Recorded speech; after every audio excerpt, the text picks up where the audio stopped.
প্রাক্তন কেন্দ্রীয় সশস্ত্র পুলিশ বাহিনী কল্যাণ সমিতির সাংবাদিক সম্মেলন 13 এপ্রিল সোমবার 2026 প্রেস ক্লাব কলকাতায় প্রাক্তন কেন্দ্রীয় সশস্ত্র পুলিশ বাহিনী কল্যাণ সমিতির উদ্যোগে সাংবাদিক সম্মেলন অনুষ্ঠিত হয়েছে। 40,000-এরও বেশি সদস্য জীবন উৎসর্গ করেছেন, যদিও সংবিধান সিপিএফকে সশস্ত্র বাহিনী হিসেবে প্রতিষ্ঠা করেছে কেন্দ্রীয় সরকার। পশ্চিমবঙ্গে 500 কোম্পানি নির্বাচনী দায়িত্বে নিয়োজিত। 2012 সালে সরকার প্রাক্তন সিপিএফ কর্মীদের সৈনিক হিসেবে গণ্য করার নির্দেশ দিয়েছিল। 2018 সালে বিভাগ সম্পর্কিত সংসদীয় স্থায়ী কমিটি কল্যাণমূলক ব্যবস্থার সুপারিশ করেছিল প্রতিবেদন নম্বর 214। ক্ষতিপূরণের বৈষম্য অন্যান্য রাজ্যে একজন শহীদের পরিবার এককালীন অনুদান হিসেবে 1 কোটি টাকা ক্ষতিপূরণ পায়, কিন্তু পশ্চিমবঙ্গে তা পায় না।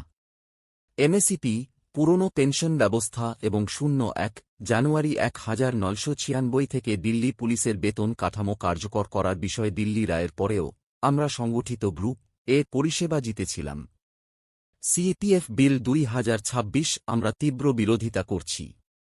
Okay, so very clear to say कि we are the secular force. हम कहाँ नहीं हैं? संसद से लेके सड़क से लेके सरहदों तक केंद्रीय अर्धसैनिक बलों के जवान ही तो हैं जिनको पहली गोली किसको लगती? BSF the first line of defense. हमें हमारे बड़े भाई आर्मी से बड़ा सिक्का नहीं है, लेकिन हम जुटसार करते हैं। अमित शाह जी खुद बोले हैं कि 31 मार्च को हमने नक्सलवाद को जड़ से खत्म कर दिया, लेकिन वो भूल गए कि इसमें सैकड़ों शहादतें सीआरपीएफ के जवानों ने दी है, अन्य बलों ने दी है। आपको मालूम है कि 76 जवान शहीद हुए थे ना साहब। পশ্চিমবঙ্গের সাধারণ সম্পাদক, আপনারা সকলের বক্তব্য শুনলেন এবং এতক্ষণে আপনারা নিশ্চয়ই বুঝতে পেরে গেছেন যে আসল সমস্যাটা কোথায়, আমরা কারা। আজও ভারতবর্ষের দুর্বল থেকে দুর্বল মানুষ যদি প্রশাসনের কাছে, প্রশাসনের দ্বারা নিপীড়িত এবং অত্যাচারিত হয়, তাদের প্রথম ভরসা গণমাধ্যম এবং সংবাদ মাধ্যমের উপর। তারা বিশ্বাস করে সংবাদ মাধ্যমের আলো যদি সেখানে পৌঁছয়, প্রশাসন সতর্ক হয়ে উঠবে, দায়িত্ববান হবে। আর ভারতবর্ষের স্বাধীনতার পর থেকে এক অন্ধকার জগৎ থেকে আলোর পথে অনেকটা এগিয়ে নিয়ে যাওয়ার ক্ষেত্রে সংবাদ মাধ্যমের এক বিরাট ভূমিকা আছে। অথচ উগ্রবাদের গুলিতে, পাকিস্তানের গুলিতে লক্ষাধিক মানুষ ডিসেবল হয়ে গেছে, পঙ্গু হয়ে গেছে সুরক্ষা দিতে গিয়ে।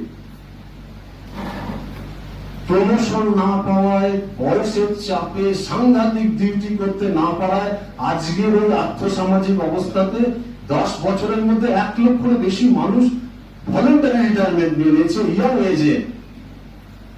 এর পরেও সরকার বলেছিল সেটা সেন্ট্রাল সিভিল সার্ভিস। প্রত্যেকটা বিষয় আমাদেরকে আদালতের কাছে যেতে হয়। আমাদের অবস্থানকে সতর্ক থাকতে হবে, তারা যেন এই সংবেদনশীল হয়ে গিয়ে আবেগের প্রবণে ইউনিফর্ম থেকে ভোট না দেন। তাদের কাজ দেখতে হবে যে আসল দেশপ্রেমীর জন্য, দেশের সুরক্ষা যারা দিচ্ছেন তাদের সঙ্গে যারা বেইমানি করেছেন, তাদের সঙ্গে যারা অত্যাচারিত করে চলেছেন, তারা কারা। বরঞ্চ বিরোধী পক্ষ যেভাবে দেশের সুরক্ষা যারা দিচ্ছে তাদের পক্ষে দাঁড়িয়েছেন, তাদের দেশপ্রেমী হিসেবে তুলে ধরা উচিত, নাকি কেউ ইউনিফর্ম পরে ঘুরে বেড়াচ্ছে পুলিশে দেশপ্রেমী বলে মেনে নেবে। জনগণের সতর্ক থাকা উচিত। এখন যেহেতু আমরা রিটায়ার্ড, সুতরাং আমাদের সমস্ত সুখ দুঃখগুলো আপনাদের কাছে আমরা তুলে ধরছি। আমরা রিটায়ারমেন্টে চলে আসার পরে এখন হয়েছে কি, যারা আমরা পেনশন পাচ্ছি ঠিক আছে, কিন্তু আমরা হয়ে গেলাম সিভিলিয়ান। नंबर 1। नंबर 2 হচ্ছে আমাদের তখন 1 साल बाद उनकी पत्नी की भी डेथ होगी 2022 में। उनकी 2 बेटियां थी, 2 बेटियां 5 दिन तक अपनी मम्मी की डेड बॉडी के साथ रूम में बंद रही। किसी को पता नहीं चला कि इनके मम्मी पापा की दोनों की डेथ हो गई। फिर वो पड़ोसी ने जब दुर्गंध आने लगी तब रूम का दरवाजा तोड़ा, तो वो दोनों बेटियां मानसिक अपना संतुलन खो चुकी थी, क्योंकि उनका कोई देखने वाला नहीं है, क्योंकि कोई एफिशिएंट ग्रीवांस रिडर्सल मैकेनिज्म नहीं है। अगर कोई ग्रीवांस रिडर्सल मैकेनिज्म हो तो इतने लोग कोर्ट में क्यों जाए? और अगर कोर्ट में जा रहे हैं तो उसके लिए एक सेपरेट, जैसे आर्म फोर्स ट्रिब्यूनल है, कैट है, सीएपीएफ के लिए भी एक सेपरेट सीएपीएफ ट्रिब्यूनल होना चाहिए, जिससे उनके जो भी समस्याएं हैं उसका निर्णय तेजी से हो सके। रिश्तेदार वो 1 करोड़ वोट हमारे यहाँ पे है वेस्ट बंगाल में, हमको बरगलाया ना जाए। जो अर्धसैनिकों की बात करेगा हम उसको वोट देंगे, बिकॉज हम किसी पॉलिटिकल पार्टी से नहीं।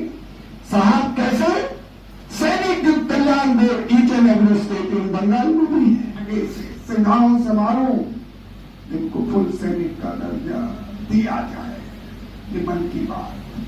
थैंक यू यार, खबरें तो बहुत हैं।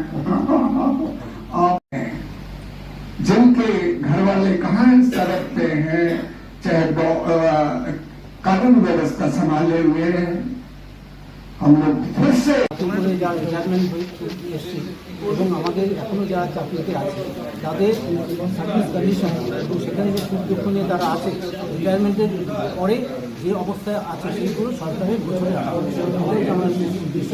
আর বিশেষ করে এখন যখন একটা সিএফের অ্যাক্ট নিয়ে আসা হয়েছে, সেখানে আসার পর এখন যারা সার্ভিসে আছে তাদের মধ্যে একটা বিরাট পরিচয় হয়েছে তাদের ক্যারিয়ার কী হবে, এবং তারা যেহেতু পেনশনটাও আর ওল্ড পেনশন স্কিম বন্ধ হয়ে গেছে, সুতরাং তাদের রিটায়ারমেন্ট হওয়ার পরে তাদের পরিবারকে তারা কীভাবে সামনে উৎখাটন করার জন্য বলেছে। আমাদের অ্যাসোসিয়েশন বরাবরই আমরা বলে এসেছি যে আমাদের সিএপিএফের নিজস্ব একটা অ্যাকশন হওয়ার কথা, সেই হিসাবে ডিমান্ডগুলো আমরা সব জায়গায় দিয়েছি। যেটা চলে হয়েছে সেটা খুব ধন্যবাদই করা হয়েছে, এবং এখানে এটা করার সময় আমাদের মতামত কোনো কিছু নেওয়া হয়নি, রাজি করা হয়নি। उनको मैं सैल्यूट और सलाम करना चाहता हूँ, चाहे महुआ हो, चाहे बैरको ड्रायन हो, जिन्होंने हमारी चौकीदारों की आवाज संसद में उन्होंने गुंजाई और उससे डायरेक्ट ब्राइन से हड़बड़ा गई गवर्नमेंट। जब उन्होंने सवाल डाला कि 48 घंटे में आप इसको कम से कम टाइम देना चाहिए, आज ही ले आए काले दिन को, तो हम सैल्यूट करेंगे ममता दीदी के जितने भी मेंबर पार्लियामेंट हैं। मैं किसी पॉलिटिकल पार्टी का नहीं हूं, लेकिन उनका जो केंद्रीय अर्धसैनिक बलों के हकों की बात करें, और हम उनकी बात करें जिनके लिए पेंशन नहीं है। गंभीर मुद्दा है ना पेंशन का, जवान को पेंशन, बुढ़ापे की लाठी अगर नहीं मिलेगी तो खाएगा क्या? आज जो हमारी प्रेस क्लब कलकत्ता में प्रेस मीट हुआ, उसका मुख्य उद्देश्य ये था कि सरकार जल्दबाजी में सीएपीएफ जनरल एडमिनिस्ट्रेशन बिल 2026 लेके आई है, जो कि सीएपीएफ के मनोबल के लिए, सीएपीएफ की एफिशिएंसी के लिए और सीएपीएफ जवानों और अधिकारियों के लिए एक बहुत ही काला कानून है, और इससे उनके हित की और उनके कल्याण की कोई उम्मीद नहीं। इसलिए इस बिल का हम घोर विरोध करते हैं, और वो इसलिए करते हैं क्योंकि ये जल्दबाजी में लाया गया कानून है। इसमें विपक्ष की आवाज़ नहीं सुनी गई, स्टेक होल्डर से सलाह नहीं ली गई, और ये विदाउट प्रॉपर स्क्रूटनी इसको जो पार्लियामेंट में एक parliament standing committee of home affairs है उसको रेफर नहीं किया गया। तो हमारे पे विस्तार पूर्वक चर्चा हो, स्टेक होल्डरों के सुझाव मांगे जाए, और तब इसका महत्वपूर्ण बिल लाया जाए, क्योंकि ये राष्ट्रीय सुरक्षा का मुद्दा है।